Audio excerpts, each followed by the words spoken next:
Start. Mr. Deputy Chairman, Sir, I support this bill. I congratulate the Honorable Minister of Health for bringing this bill. I hope the Health Minister is strong enough for implementing this bill effectively. This food adulteration and drug adulteration are very serious crimes. The offenders, like adulterants and adulterators, are both anti national and anti social without any doubt. There are many kinds of adulterations. There are factories running for the manufacture of small stones in some towns. These factories are producing small stones to be mixed with rice. I have been affected by it. Many people in India are affected by it. Therefore, I would request the government to take very stringent action on these anti national and anti social elements, the adulterators, and about adulterants. Also, there are so many kinds of adulteration.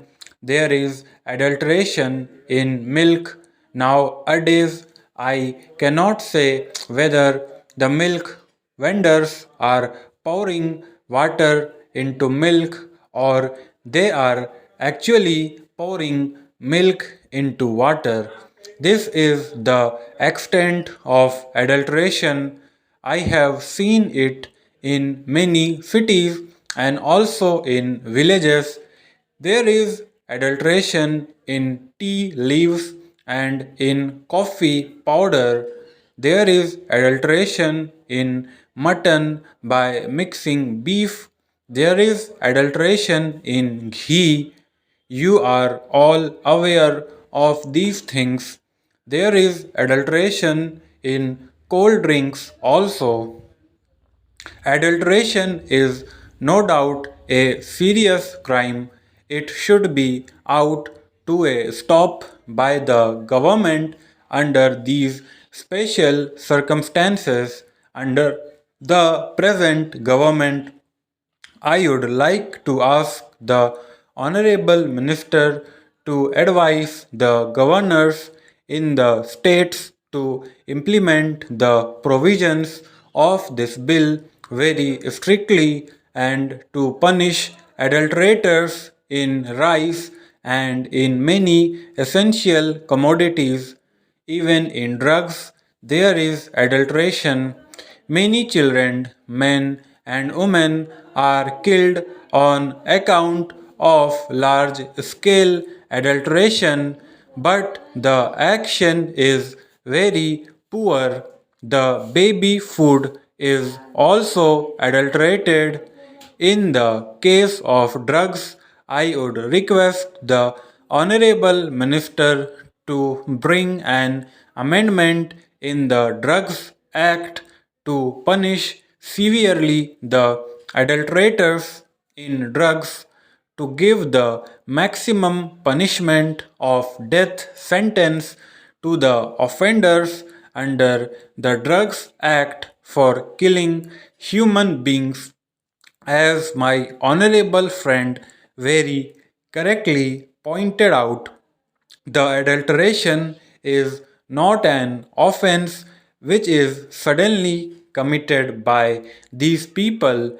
It is done in a pre planned manner with an ulterior motive, with bad intentions, and with most criminal intentions. Even ordinary murderers under Section 302 of the IPC are given death sentence.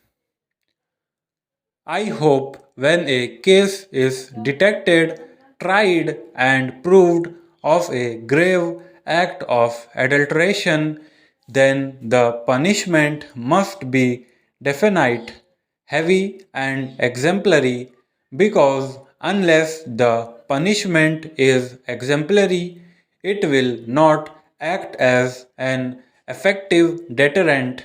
I would like to say a word about voluntary agencies, social organizations, and public spirited men and women have a great part to play in all these spheres.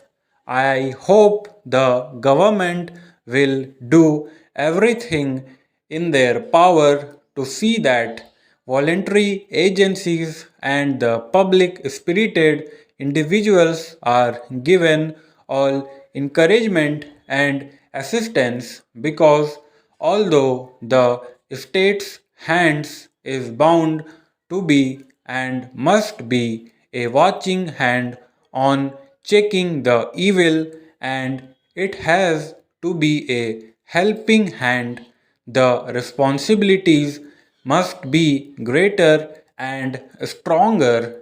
It is from that angle that the consumer interests, the consumers council, and the consumer movements, as one sees in countries like the UK and USA and the other countries, must also be helped to develop in our country. There are certain defects in the bill. Under the existing section, there is a provision that the sample taken by the food inspector shall be divided into three parts. One will be given to the person from whom the sample is taken, the other is sent to the local health authorities, and the third one is sent for public analysis to the public analyst. The provision of giving a sample to the person concerned is a safeguard against manipulation and misuse by the food inspector and persons connected with his department. This salutary safeguard is sought to be taken away by amending the provisions of this Act. Therefore, it should be restored because the government's intention is to prevent harassment of the honest traders. Secondly, adulterant has been defined in this bill as any material which is used for adulteration. That has not been defined in this bill at all.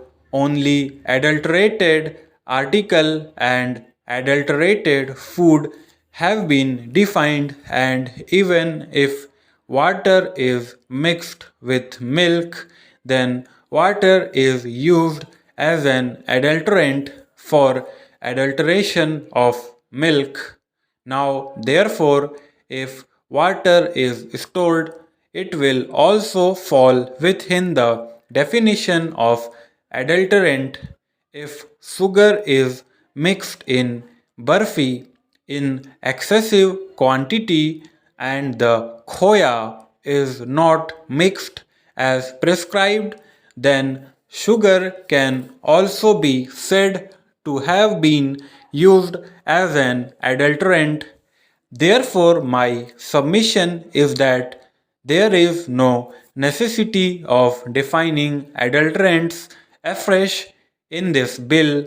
In the old bill, it has been laid down that any material which is used for adulteration can be seized by the food inspector. Stop.